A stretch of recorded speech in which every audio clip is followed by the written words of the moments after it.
Bonjour. Je voudrais partager avec vous un sujet important et soulever quelques questions essentielles. Le suicide. Pourquoi? Quelle solution apporter? Comment apaiser cette souffrance intérieure? Peut-on échapper aux pensées suicidaires? Y a-t-il un remède? Il y a quelque temps, la RTBF a publié une enquête sur le bien-être psychologique des Belges, en collaboration avec le journal Le Soir et les mutualités socialistes. Le résultat n'est pas bon. Le tableau est sombre. Le moins que l'on puisse dire, c'est que les Belges n'ont pas le moral. Il en est ressorti les chiffres suivants. 1 Belge sur 10 souffre d'un mal-être profond permanent et disent avoir déjà sérieusement pensé au suicide. 8% ont déjà tenté de se suicider. Le 3/4 de la population est confronté à l'anxiété et un Belge francophone sur 2 traverse un état dépressif. Nous sommes largement au-dessus de la moyenne mondiale. Alors nous savons que l'économie va mal, et ce n'est pas sans impact sur notre morale. Mais en dehors de la crise, d'autres sujets angoissent les Belges. Parmi les catégories à risque, les demandeurs d'emploi, les femmes sont plus touchées que les hommes, les familles monoparentales, les jeunes sont aussi fortement impactés. Depuis quelques années, plusieurs pays organisent une semaine de prévention du suicide. En Belgique aussi, de nombreuses initiatives voient le jour. Beaucoup d'argent investi et les chiffres sont en baisse, heureusement. Mais savez-vous que, en Wallonie, 700 suicides sont aboutis chaque année. Et on dit que les tentatives sont de 10 à 30 fois plus élevées. Un suicide toutes les 40 secondes dans ce monde. Les chiffres sont effrayants. Des centaines de personnes sont au bord du gouffre, tellement désespérées que chaque matin, 2 personnes de chez nous se disent « Je ne peux pas aller plus loin, je dois faire taire cette douleur au-dedans de moi et s'enlève la vie. » Difficile de parler du sujet, tellement les souffrances sont grandes. Celle de la personne qui s'est suicidée ou qui a tenté de le faire, comme celle de ceux qui restent et qui souvent sont culpabilisés à l'idée de n'avoir pas compris. Ce qui revient sans cesse, c'est cette phrase terrifiante « Je ne voyais plus comment m'en sortir ». Pas moyen d'échapper à leurs problèmes, à leurs chagrins, à leurs souffrances ou à leur angoisse. Alors ils vont tenter l'évasion par le bas, le suicide, la pire de toutes les évasions possibles. Pourquoi en parlons-nous? L'Église du Seigneur a-t-elle un message à donner? Dieu a-t-il un remède au suicide? La Bible a-t-elle une réponse à nous communiquer? Vous savez, vous êtes important pour Dieu. Et en tant qu'Église, les personnes sont aussi ce qu'il y a de plus important. Nous devons offrir l'espoir à ceux qui vivent l'épreuve, le désespoir, offrir un vrai message d'espérance et de consolation. Nous croyons que la foi chrétienne fait une différence. La foi permet encore aujourd'hui d'obtenir des réponses et donne accès à des ressources surprenantes, miraculeuses, pour la guérison de votre passé, la libération de votre présent et la transformation de votre avenir. Lorsque tu connais les principes de Dieu, ça change ta perception de la vie. Les principes de Dieu, c'est qu'il y a toujours une possibilité de nouveau départ. Ce qui est mort peut ressusciter, quel que soit ce qui s'est passé hier. Les bontés de l'Éternel ne sont pas épuisées, elles se renouvellent chaque matin. Et lorsque tu vis ça, ça change quelque chose. Laissez-moi vous raconter l'histoire de Patricia. Cette jeune fille, âgée de 15 ans à peine, était au bout du rouleau. Couchée sous les couvertures le soir, haletante, étouffant à respirer l'horreur de son existence. Pourtant, Patricia se surprenait à rêver. Elle rêvait d'avoir un mari qui l'aimerait, d'avoir des enfants. Elle rêvait de faire des études et de travailler parmi les enfants. Mais la lueur du rêve s'amenuisait peu à peu. Avec chaque coup, chaque menace et chaque insulte qui lui était portée, il fallait faire taire les sanglots, le mal qui hurlait à tue-tête en elle. Tout était préparé. Mais pour des raisons mystérieuses, cette deuxième tentative de suicide, heureusement, échoua. Patricia fut recueillie par un couple qui connaissait Dieu. Beaucoup d'experts les avertirent que les jeunes filles comme Pat, ayant son arrière-plan et son passé, étaient presque immanquablement condamnées à faire de mauvais choix. Comme si des années de misère étaient le seul scénario possible. C'est alors qu'ils vécurent un miracle au quotidien dans leur maison. Après avoir prié, écouté, pleuré, parlé avec ce petit oiseau blessé, soir après soir, souvent jusque tard dans la nuit, ils virent Dieu la reconstruire sous leurs yeux. Elle réapprit à vivre, à rire, à faire confiance, à travailler pour réussir, à rêver aussi. Elle apprit peu à peu à prier, à vivre la prière avec foi. Le cycle infernal du malheur et de la douleur s'arrêtait. Jour après jour, d'anciennes limites étaient abattues. C'est impressionnant de la voir maintenant jongler avec carrière, bénévolat et son rôle de maman. Elle est devenue une maman extraordinaire. Mais pour cela, Patricia pria et prit encore. Elle fit un pas de foi, puis un autre, et puis encore un autre.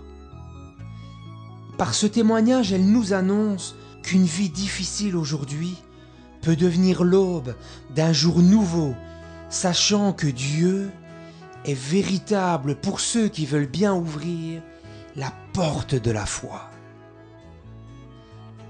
Aujourd'hui encore, de la même façon, le Seigneur peut nous relever. Il peut faire couler une rivière de vie au milieu du désert et faire résonner des chants de joie et des éclats de rire là où il n'y avait que des cendres et de la désolation. Donnez-moi votre attention encore quelques minutes.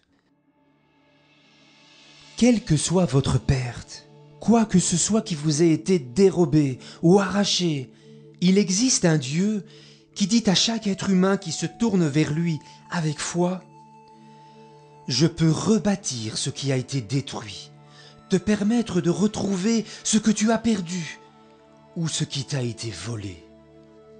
Alors mon message pour toi, le message de notre communauté chrétienne est le suivant: garde courage, ne crains pas, le Seigneur a déjà préparé un chemin pour toi. Oh, n'abandonne pas, mais pose tes pieds sur les traces de ses pas. Garde courage, ne crains pas, un chemin est déjà frayé pour toi. Garde courage, n'abandonne pas, pose tes pieds sur les traces de ses pas. Si tu marches dans un désert, avalant de la poussière, si la douleur est horrible, que ce moment fait souffrir, une route va s'ouvrir et tes yeux vont parcourir la gloire qui est à venir. Garde courage, ne crains pas,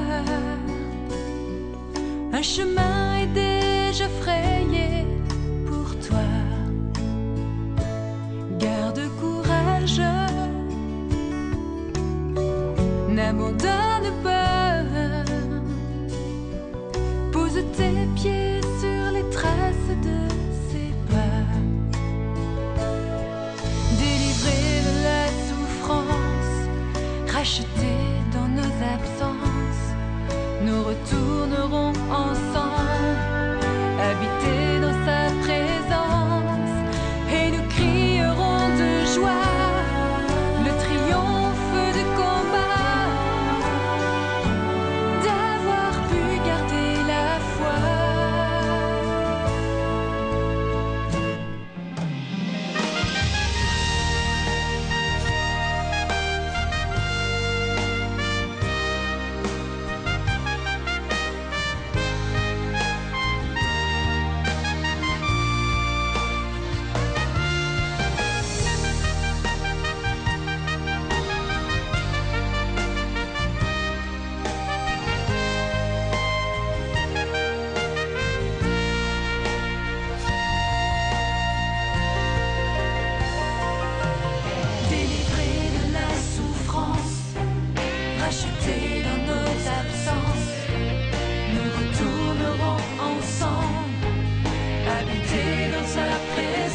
Garde courage, n'abandonne pas. Pose tes pieds sur les traces de ses pas. Garde courage, ne crains pas. Un chemin est déjà frayé pour toi. Garde courage, n'abandonne pas. Pose tes pieds sur les traces de ses pas. Garde courage.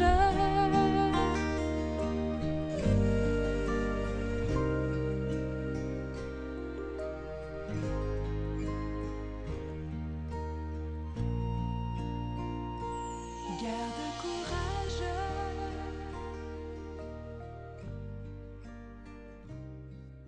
Laisse le ciel s'ouvrir sur ta vie.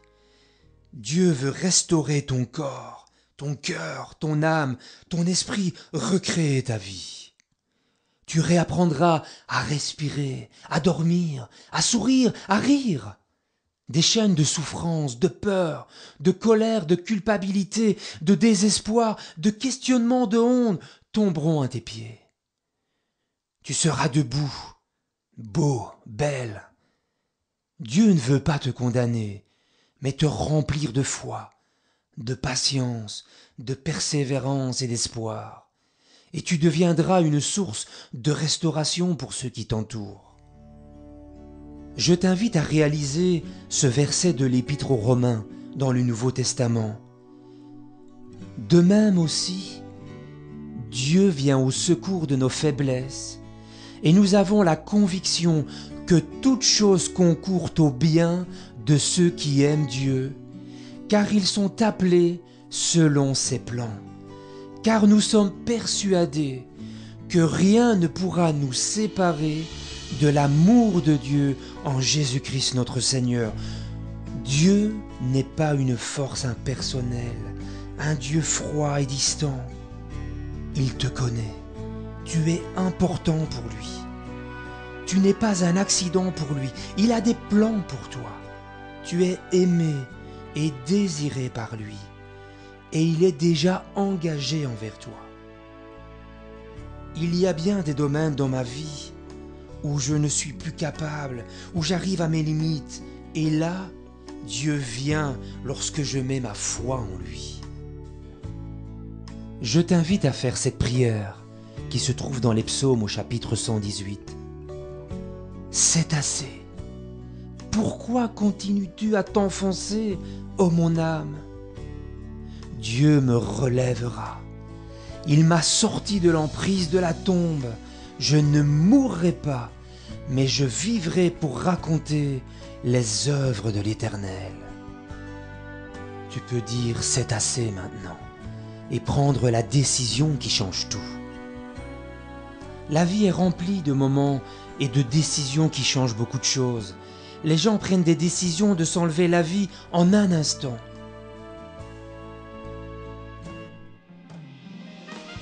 Aujourd'hui, tu peux prendre une décision pour la vie. Une décision qui peut changer le cours de ta vie. Nous croyons, parce qu'il y a un Dieu qui est vivant, qui aime, qui agit et qui entend la prière. Il y a une intervention divine qui rejoint la volonté humaine et qui nous rend capables de faire ce que nous ne pourrions jamais faire autrement.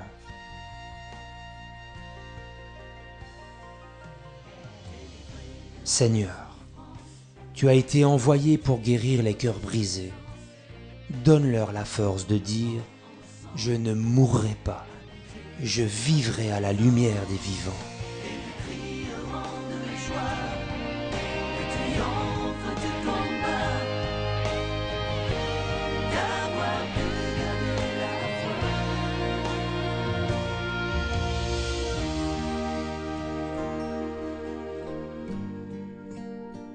Je ne voudrais pas vous laisser sans partager un mot à tous ceux qui restent après le suicide d'un enfant, d'un mari, d'une épouse, d'un proche. Souvent, c'est la terrible prison du chagrin et de la culpabilité qui se referme. Toutes ces questions sans réponse, ce deuil qui n'arrive jamais à être fait, ces regrets sans fin et ce chagrin qu'aucune fête ne pourra jamais estomper. Laisse-moi te dire qu'il y a un Dieu au ciel qui console les cœurs brisés, et ce Dieu-là s'est révélé à nous par l'Évangile. La consolation n'est jamais une trahison envers la personne disparue. Elle est l'œuvre de Dieu pour le cœur de l'être humain. Que le Seigneur vous bénisse. À bientôt.